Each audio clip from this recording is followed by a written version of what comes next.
creating a grouped frequency distribution table for the following data. So this is your data. There are 100 elements over here. So we need to create a frequency distribution table. First is we need to look at the range. Grouped frequency distribution table. That's what we need to do.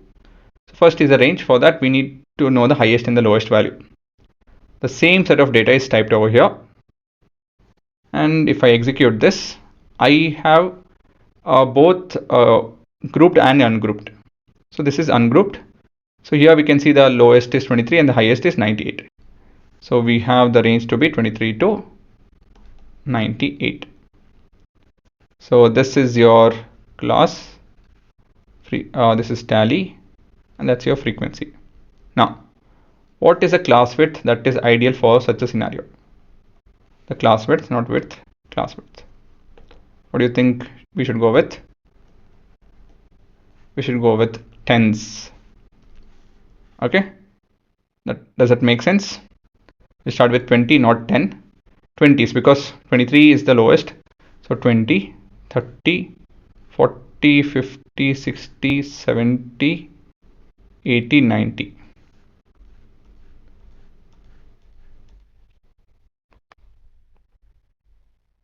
And this will be 30, 40, 50, 60, 70, 80, 90 and 100. Now, how to tally this?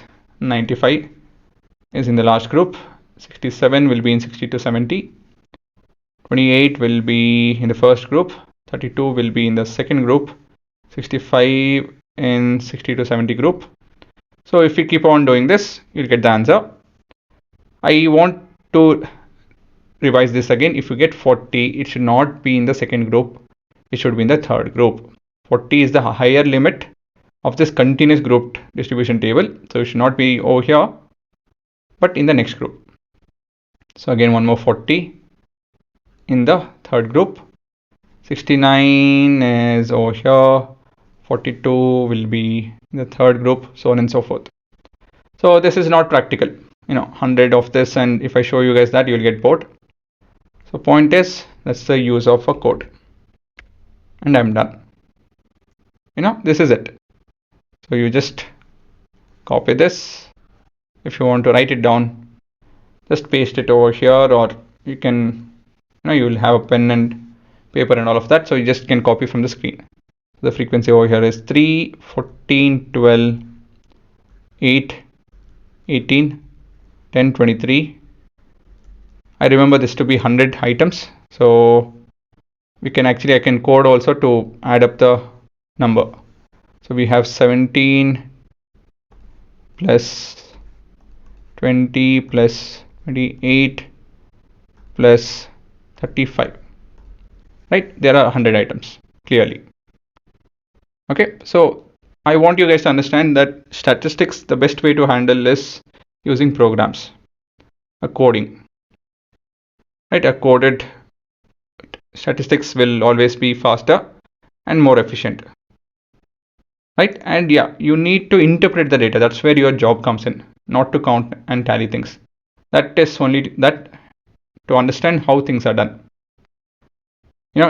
Taking the survey is a very difficult job, because what kind of questions do you put, what kind of people do you want to meet, which region, that is altogether again a different thing. So there are so many stages, but this stage of manual thing wherein you're just talking, looking at a set of number and putting it in a table, it's not something that you guys should be thinking about.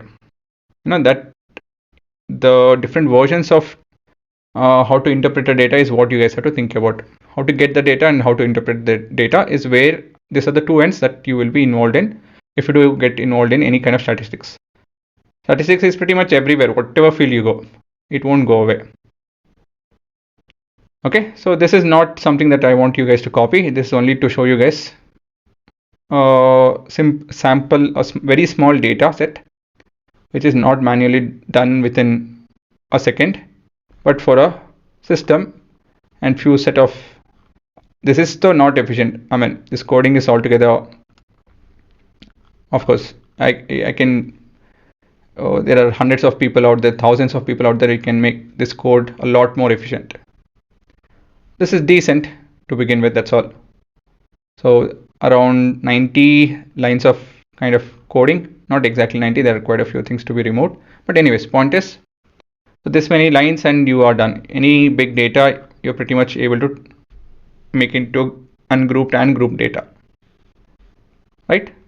So you can there are a lot of things, as and when you guys will go, you'll get to know.